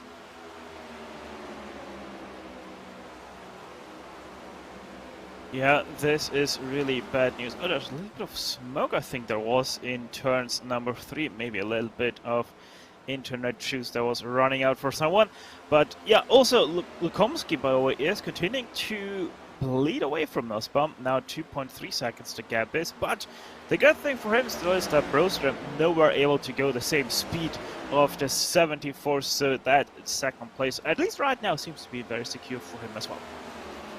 Seems to be, but yeah, because the margins out front are really quite large at the moment, and the pack racing that we saw earlier on has certainly been brought to an end with just over 50 laps to go right now. It could well stay like this towards the end of the race. There's duos and trios of battles just going on for these places outside of the top 2. Certainly this one for third looks like it may well continue on, particularly Blix and Brostrom very similar on pace given they pitted on the same lap, and Paul Mazier doesn't look like he's quite got the pace to actually cope with them, and he's got quite a long way to fall here. And if you look all the way down to 11th, he's Daniel Solo only 6 seconds behind him, and you fear for Mazier that he might well even fall outside of the top 10 in this race, which would be unfortunate for him.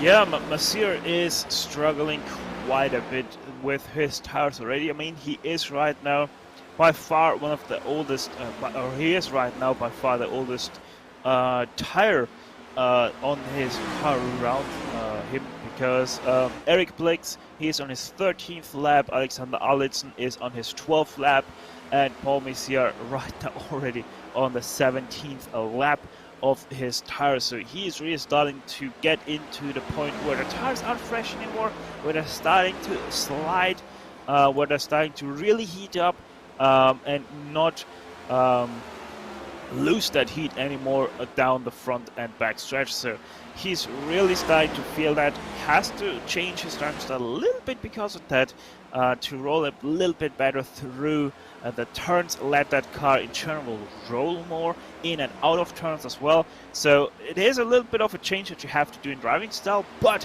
it still can be as fast if you're able to adjust that. Yeah, absolutely. Let's see, as we have less than 50 laps to go at the moment. Nussbaum still leading this one, and Brostrom and Blix are closing that margin on Luke Muskie and also Nussbaum all at the very same time. So let's wait and see. As we've just seen as well, Andre Selander is into the pit lane for not the first time today, I'm afraid. Now 22 laps down. That's going to be the end of his day. Jonas Modders is also in the pit lane, so he may well be just declassified at the end, but Sanders certainly has come to the end of the road here for today. Valiant effort for him, I suppose, for him to continue on in this race, but when it's not your day, it's not your day, and it really hasn't been for the 140 today. Yeah, it really hasn't been the best. I mean, it started out good for Selander, but yes, he did drop through the field ever so slightly, but it still was a good race until it wasn't anymore for him, sadly. And one thing that I've realized, Brostrom right now actually is the fastest driver out there. He was actually also able to catch up to Cyril Nussbaum, as he has trimmed that gap down nearly to 7.5 seconds. So Broström really good driving right now for him. Maybe even Nussbaum just ever so slightly backing off and helping his tires that little bit better. But Lukomski continues to bleed time, and now he also starts to bleed time back to Broström. Yeah, absolutely. This is great driving from Broström at the moment, and Eric Blicht is just hitching a bit of a magic carpet ride at the moment, and possibly even pushing the 71 along a little bit and helping him on his way. A little bit wide from Broström there, but it looks all part of the plan for the moment. 30.7 from Nussbaum. What's it going to be for Broström and Blixt as they come over the line? 30.8 for Broström, which is the only time that really matters because he's leading the duo, so losing a tenth on that one. I think getting to Nussbaum is going to be a little bit of a stretch here, even with the time remaining. However, getting up towards Lukomski in this one is a real possibility because that 74 is dropping off. These two are really coming to the fore. They're going very quickly indeed, and so I really feel like there could be a battle for second coming on. Yeah, last lap 2 tenths faster than Lukomski, even a tenth faster than Nussbaum here. Broström was, so it is a good drive right now that 71 is able to produce. But the question is, how good is he with the tires? How good is he right now managing that? Because it doesn't matter if you're able to creep up a tenth or two per lap to Lukomski, if at the end of the stint where it would matter for you to be at the back of Lukomski, you're losing 3, 4, 5 tenths a lap because we're pushing so hard and overused the tires early in the stint. And by the way as well, given where Eric Blicht is, he would continue to be second place in the championship by the looks of things, because Cyril Nussbaum, if things were to stay as they are right now, then he would be leading it by just 4 points. There's some big margins in this championship, a lot of points up for grabs on every single event here, but it often produces some very close finishes nevertheless. Even going into the final race of the season being 160 or 159 points behind, you can still clinch it if things go your way. So we'll be looking out for that one when we come to our conclusion at Charlotte Motor Speedway. That is going to be an entertaining race for sure, and we're going to see this championship come to an end there, and see who's crown champion. Don't forget about that drop week though, that these guys will have, and that's going to make things a little bit more tricky, let's say, for us to work out, but we'll certainly give it a go and try and do the best that we can with that one, because it can get confusing on occasion. And just to remind you as well, is things are a little bit single file in the race right now, entering the final quarter. A couple of weeks' time, then we've got the Phoenix race of our championship, a very different one to Nashville and indeed Michigan. The only real short track on the calendar, if you really call Phoenix a short track, and if you discount Richmond as a short track, which I know some people do. It's a bit, the jury's out on that one a little bit, but anyway, those two fairly similar. Phoenix is coming up next. Richmond will be the penultimate one after Talladega and before Charlotte to round off the calendar. So we've got a good mix of tracks here, to be fair, all different kinds. If you want to include Phoenix and Richmond as short tracks, then go for it. And Charlotte as a mile and a half, got SuperSpeedway as well, with Talladega, a very odd one in Pocono. We've got a great mix here, Stefan. The only thing we're missing is a road course, but I'm not too displeased about that at all. I think it's a good mix of circuits, good mix of ovals. Yeah, most definitely. The drivers will be put on many different challenging ovals nonetheless. And by the way, Phoenix will be with the open dog leg as well. So that should be very interesting. Obviously, that will also mean that a lot of converging lines will be happening into turn number 3, and how that's going to play out will also be very interesting in a few weeks' time. But right now, we're still in Nashville,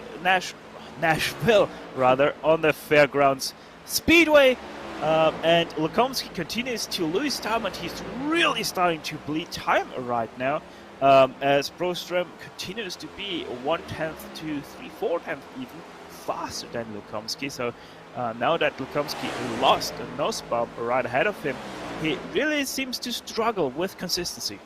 Yeah, and even 1/10 in this one, if you think about that and you're thinking at home, well, that's not very much really, getting in 1/10 for that. Oh, goodness me, there's a close-up of the grille for the Chevrolet, but Blick just backs off through the corner and gives Broström a little bit of space. But if you're thinking that it's not very, 1/10 a lap, it's not very impressive, not very not very much of a time game. It really is, especially at an oval like this. You think about 30-second lap times here today, gaining every 30 seconds, gaining a tenth of a second, and over a normal circuit length of 2 minutes, let's say, that would be nearly half a second that these guys are gaining. So if you put it into perspective like that, then you really start to understand how quickly Prostrom and Blicht are going right now, and there can be no doubt about the fact that they are going quickly. It's just about whether they're quick enough.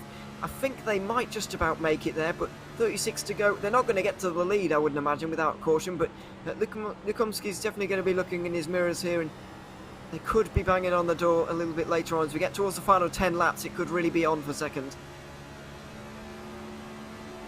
Yeah, 36 times 0.1, that is obviously 3.6 seconds. So right now, they are going to catch him with about 5-6 laps to go. So that is still something that could happen. But it is starting to be more and more unlikely the more laps they are closing in onto the last lap. By the way, for some drivers, depending on how hard they're pushing right now, it could also be a case of they're not able to make it on fuel to the end. So a little bit of questioning out there as well, as the 79 is stopped.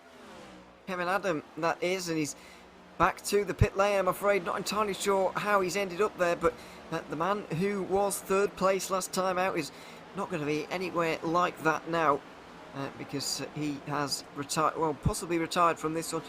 Also retirement, Yanis Modos as well is not going to be making it to the end of this one. By the looks of the car on the 79 there, I don't think that one's going to be returning to the race either, although there may be a chance for it to do so. Yeah, I don't think we're going to see that 79 drive out again. Maybe he'll try if he can fix it in within the 16 laps and try to be up to speed, but I don't think we're going to see that 79 be up to speed anymore, and I think he is going to be our third retire. Technically, obviously, he could still be able to make it within the 16 laps time. Even Yanis Modos could be doing that, even though he is right now 24 laps down. But it is highly unlikely, and thus I think we're not going to see that 55 and 79 back on track. No, I don't believe so. Well, what this has allowed is Antti Terho and Norbert Leitner, who I'm surprised is a lap down, but they're nose to tail right now, and they're fighting over the first car a lap down. And you might be wondering why that's so important, because they're a mile back at this point. However, you can get the lucky dog with a caution, you can get back onto the lead lap, and then who knows what can happen from there on a late race restart. So, it can all change very quickly. Gap for the lead is now 4.5 seconds as we go back to a little bit more of a populated field here. It's Paul Mazur who's maybe regretting some of his choices now, with Roos Toyka and Solo not quite in close attendance. That's Gabriel Storr, I think, trying to hit to ride on the back of these guys at the moment. But yeah, the 31 starting to slip and slide and fall backwards, continuing to do so really, and looking like maybe 9th place is going to be his very shortly. Yeah, Massier, he's really starting to struggle. That early pit stop for him really didn't work out very nicely. Yes, he had the better tires over the other guys that were still driving out, but as you can see, it's just not worth it to do that undercut here, especially because he is now starting to really struggle with those worn tires against the much fresher tires still in behind. You can see him slide up the track. That gives the opening to Andrew Roos, who will now try to go for 7th place and doesn't even need to go through turn 1 side by side. That's how much more grip these guys have.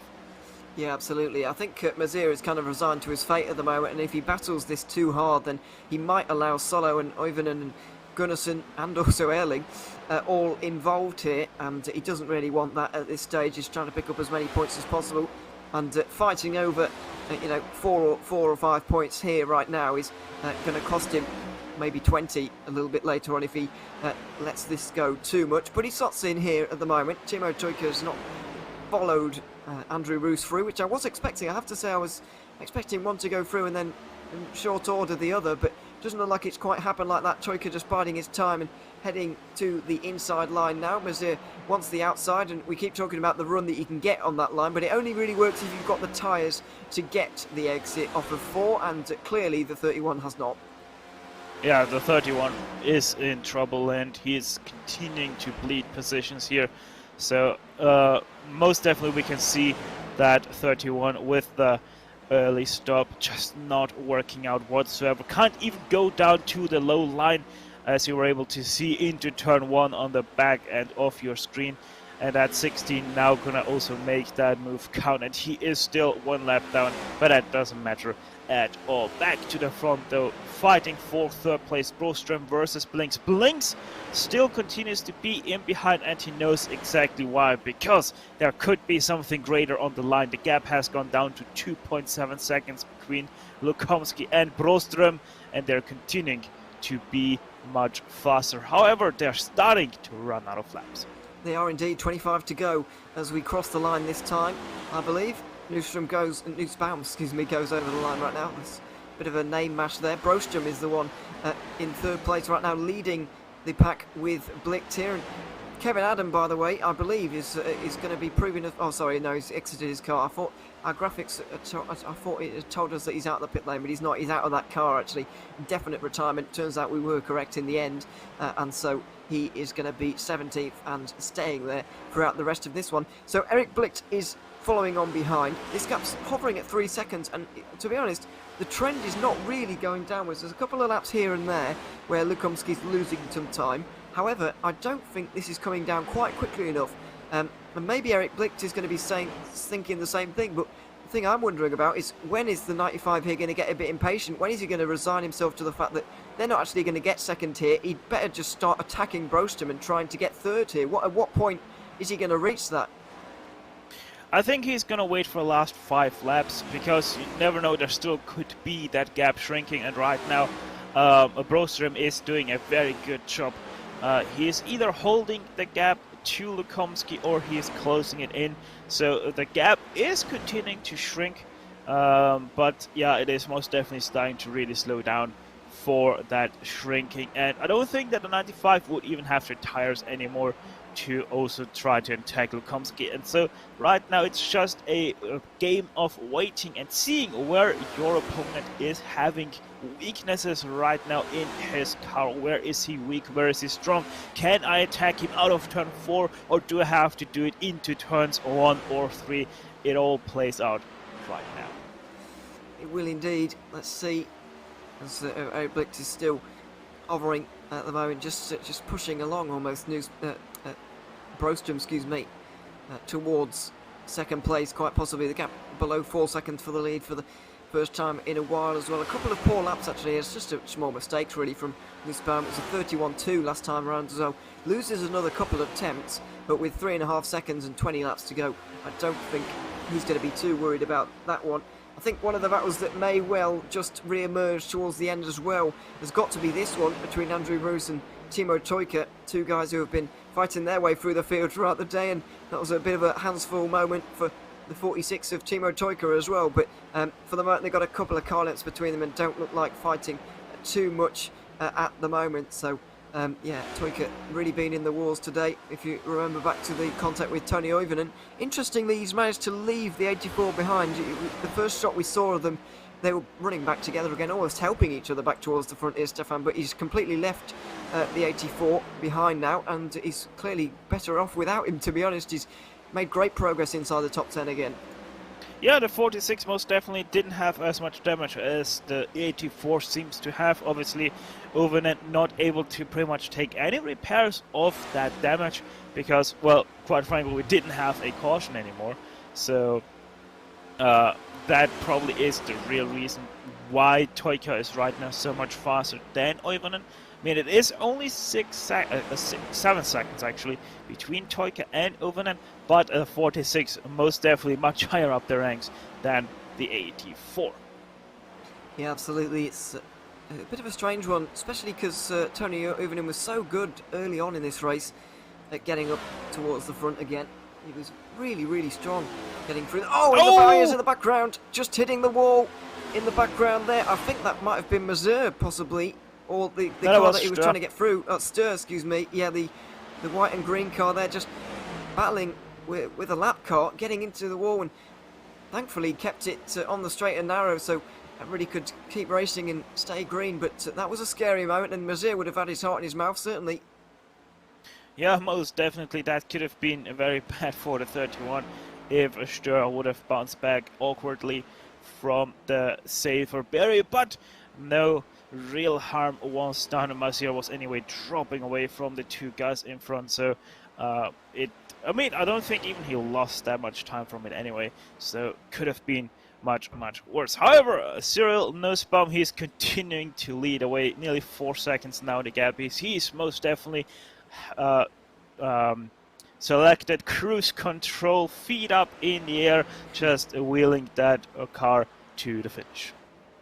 Yeah, absolutely, he's just going to nurse that one home now. 15 to go at the line for him, and just praying that nobody spins around and brings out the caution, because that really would throw the cat amongst the pigeons. Not in terms of a tyre set issue that I was actually quite expecting before the start of the day, but we've had a lot of green flag running. There's not been too many cautions to pull too many guys onto pit lane. I've got to admit, I thought it was a bit of a mistake when everybody came down pit lane so early on. You know, it was lap 25 and already throwing away one of the tyre sets after only using them for 25 laps in this kind of distance. I've got to admit, I thought it was a big mistake from everybody, to be honest, but clearly it was definitely the right call without a doubt in hindsight, and the fact that we've run so clean and green from that point onwards has got to have helped. But yeah, these guys definitely know what they're doing, and pretty much everybody went for a near perfect strategy in that respect. Stöhr was the only one who did something a little bit different, and I do, especially from a spectator's point of view, absolutely appreciate that. However, it's not yielded him a result today. Maybe next time the alternate strategy will do him some good, but not this occasion. Yeah, we can most definitely say in hindsight that it didn't work out for him in that strategy. But, you know, it opens up more possibilities later down the road, because you are now smarter just because of knowing that that wasn't the right call. Yeah, hopefully we'll be able to use that in the coming races to propel himself a little bit further towards the front, and use that to make a couple of better choices in the next races, especially considering he was making a few good ones at Michigan, finishing 5th was Stöhr. So yeah, let's see how he does for the rest of the season. 13 laps to go right now. It's going to be 12 actually when we see these guys come over the line right now. And here are the two, Broström and Blicht, 3rd and 4th at the moment. Blicht looks a little bit agitated on the back of that car at the moment, I've got to be honest, and this gap's not coming down quickly enough for me. It's over 2 seconds still, just over 10 laps to go. Yeah, that's not quite quickly enough, I wouldn't have said. And we're going to see a good fight between the two, I would imagine, but it's not going to be for second, I'm afraid. Yeah, at this point, Broström has to drive about 3/4 faster per lap to really have a good chance to try to overtake Lukomski. But Lukomski still drives 31.2s, where Linus Broström only 31.1s to 31.2s. So really not going to happen here for Broström in that 71. So it's all about looking back behind Eric Blicht for that 3rd place. Who is going to get that last place podium? Even though we're on ovals, it doesn't really count. 2nd is the first loser here in Freedom Land, but for us Europeans, it's still. Yeah, I'm talking about this 3rd place a little bit in kind of European road racing perspective, aren't I? Really, but yeah, you get what I'm saying. A top 3 anyway would be certainly a good thing, and points is very, very important. The points are very important. Broström 9th place in the last race, so he's a good few adrift of Blicht at this point, just under 50 behind, so he would like to at least claw a few back, and he would be getting 7 back here today if he was to be able to hold him off at this point. But as I mentioned, Blicht has got a championship lead on the line right now. At the moment, I think he's 4 points behind Cyril Nussbaum as we run on the road. If he was to be able to overtake it, Broström and gain those 7 points, he would be 3 points our championship leader. So this is a very important battle in that respect. But it just depends how valued he really puts a kind of psychological win like that. Leading the championship is a psychological hit to everybody else, but how highly is Eric Blicht going to value that, and how hard are these two going to fight each other for that top 3 place? Yeah, and since we actually do not have that many rounds, it is only 8 rounds in total. We kind of have to say championship implications here with that battle, because Eric Blix could obviously take over the championship lead if he's able to finish in 3rd place. Yeah, absolutely. There's a lot on the line here, and don't forget the drop week is going to make things a little bit more complicated, but at this end of the season it's not worth worrying about just yet. Neither is the championship really, but I do like to keep an eye on it, just to see what's going on there. Looks like Andrew Roos was having a couple of issues then, possibly internet related, but you'll be glad to know that the 7 is still in 7th. And still running well. That's another battle that could explode in these final 6 laps as we're coming up towards the line right now. They're getting tantalisingly close to the 74, but they're not going to make it there. Lukomski's going to hold on, but what about this battle for 3rd? It's going to kick off here shortly. Blix, I feel like Blix is starting to kind of seek out where he can maybe go for this. You can just see him moving around just a little bit and kind of just looking at the lay of the land here, deciding where maybe Brostrom is a little bit weaker than him and choosing his right moment to attack, because he has got to do it fairly soon. Yeah, as said earlier, I think starting next lap, this is really where we're going to see Blix try to attack that 71, because he knows this could be the championship elite here already right now. So let's see what Eric has on the back end. It's a decent run through here at the moment, but what's the exit like going to be for Brostrom, using a little bit more of the road as well here, Blix, and we're going to get a very in-depth view of the Chevrolet in front, I think, from the rear bumper there. Oh, well, we're on the front bumper looking at the rear bumper. Just see a bit of traffic up there for Lukomski's going to really halt him just a little bit, but as you can see on the left-hand side of your screen, the movers and shakers front today, obviously Salander, a big loser because of the incident that he had off of turn 4, bringing out our one and only caution of the day. But you've got to take your hat off to Linus Brostrom for gaining 13 positions. It may end up being 12 depending on how this battle ends out, but either of them, fantastic drive from him.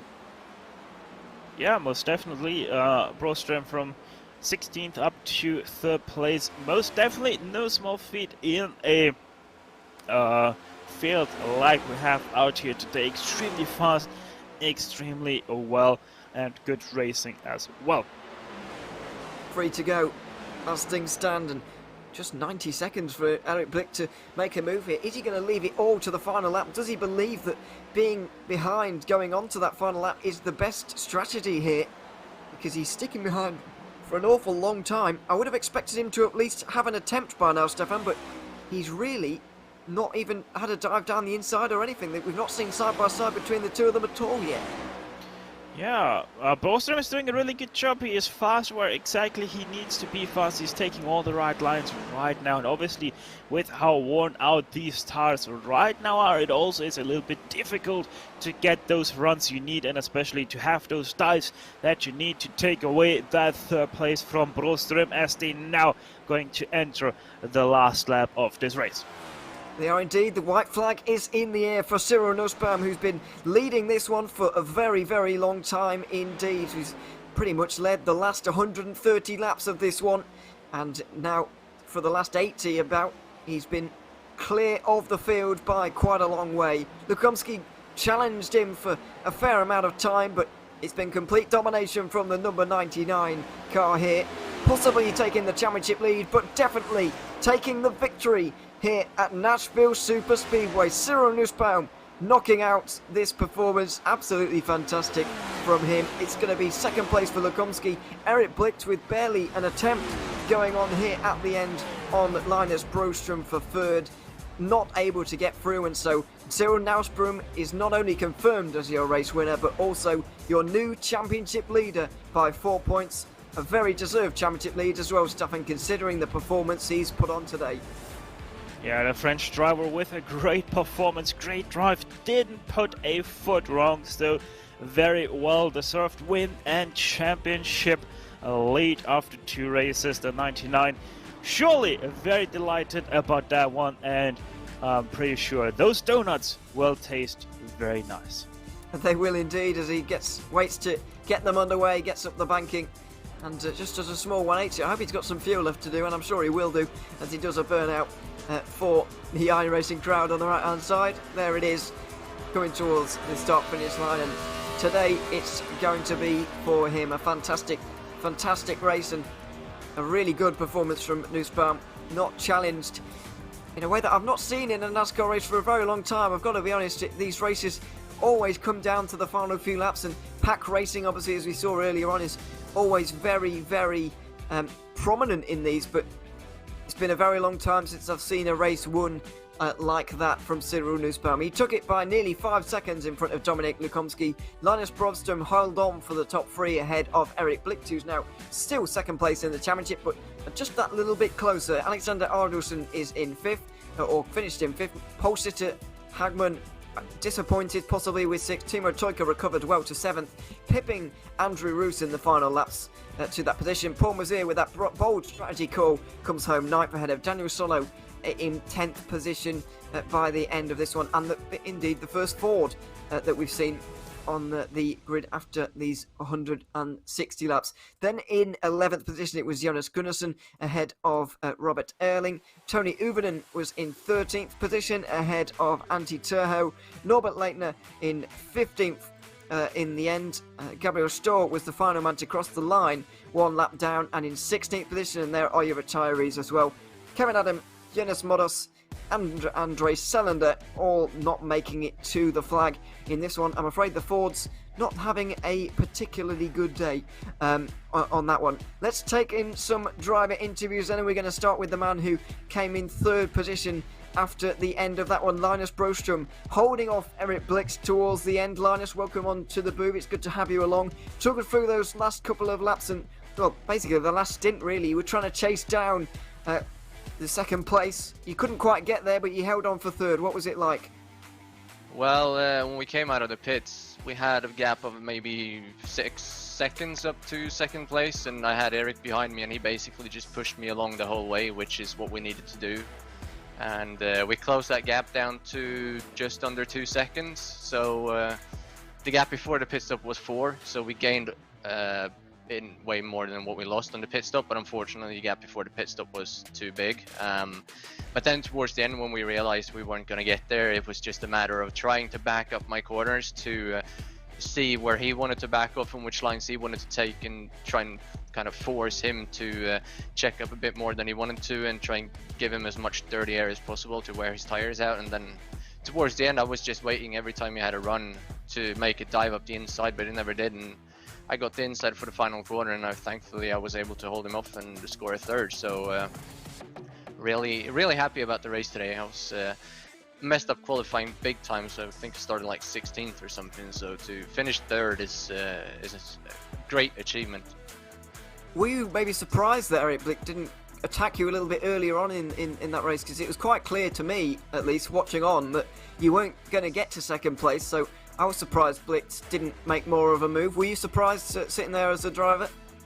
For the first half after the pit stop, not really. We were still kind of catching. It was still a massive gap to close in, but one little mistake from him, and you obviously want to be as close as possible. But coming into the final, say 10-15 laps, I was expecting him to make a move every time he came close to me, but he never did. And I guess he was still just hoping that we would close up to the leaders, or to 2nd place enough to catch him. And towards the end, we gained quite a lot in the last 5 laps, but so maybe that's why he didn't make a move. He's just hoping for 2nd place to mess up. But I'm just happy he didn't, because my Force Esports Chevy Camaro was great all day, had great speed. So as long as if he would have taken inside, I think it would have gone interesting. But thankfully he put it on the outside in the final corner, so it worked out. But I'm just happy we could have a great race between the two of us. It was a fantastic race indeed. Just rewinding a little bit to the opening part of the race, you were actually the biggest mover forward in this one. By the end of it, 13 places from your starting position, which was quite lowly, especially compared to where you finished. But what were those opening laps like when you were right in the pack and there was some really intense pack racing going on?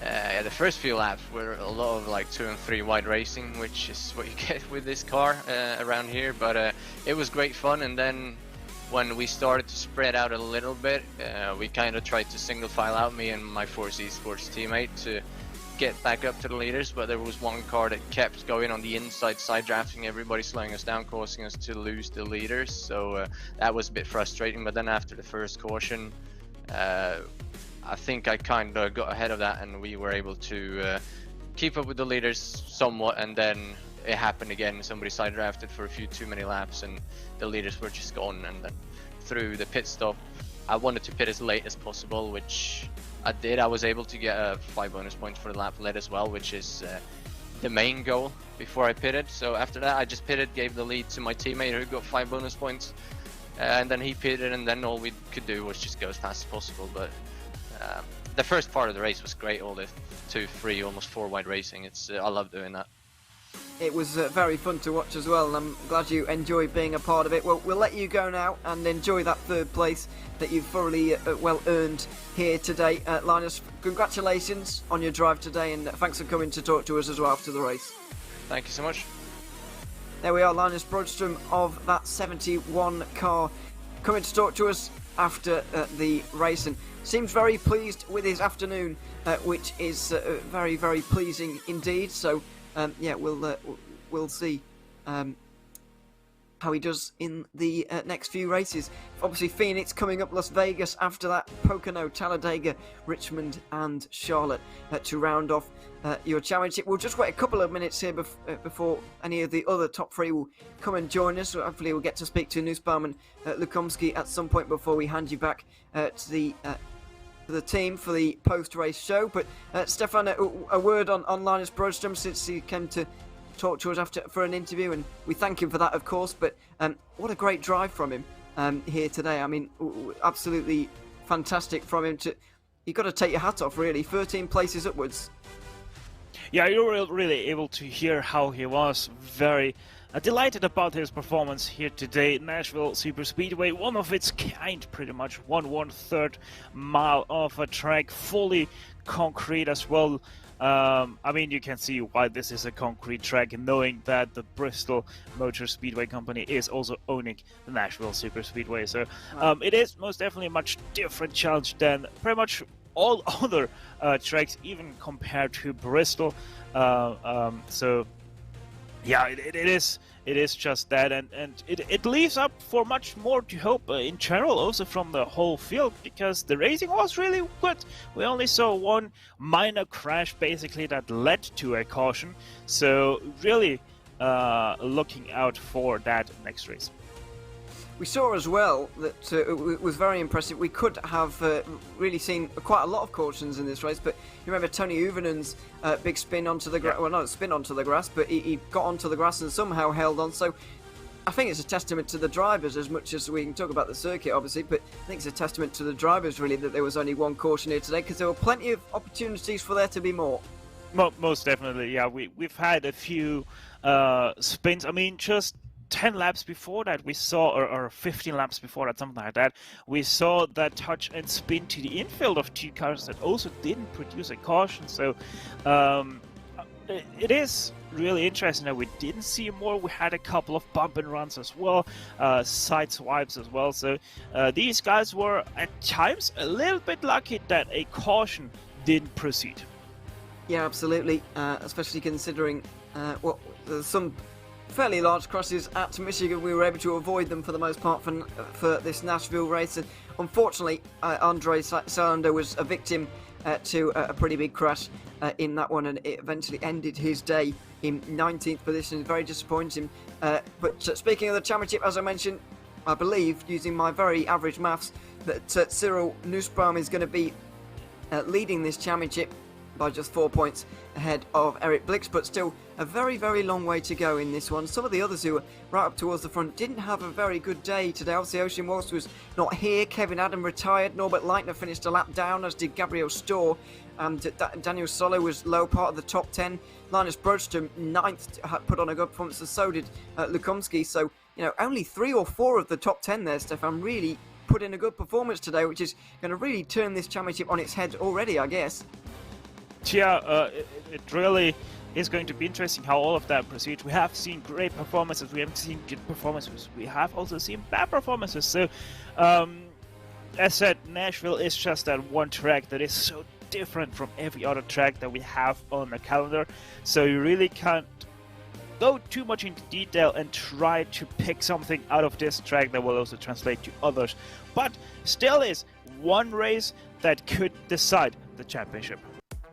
Yeah, absolutely, and we are looking forward to the races coming up in the near future. Phoenix is next. Make sure you join us for that here on Racebot TV. We'll be live with the entirety of that one, of course, so we look forward to your company then. Thanks very much to everybody who's been watching on here tonight, but it's been Cyril Nussbaum's absolute domination here today at Nashville SuperSpeedway. He takes the victory in a dominant display. We'll see you next time.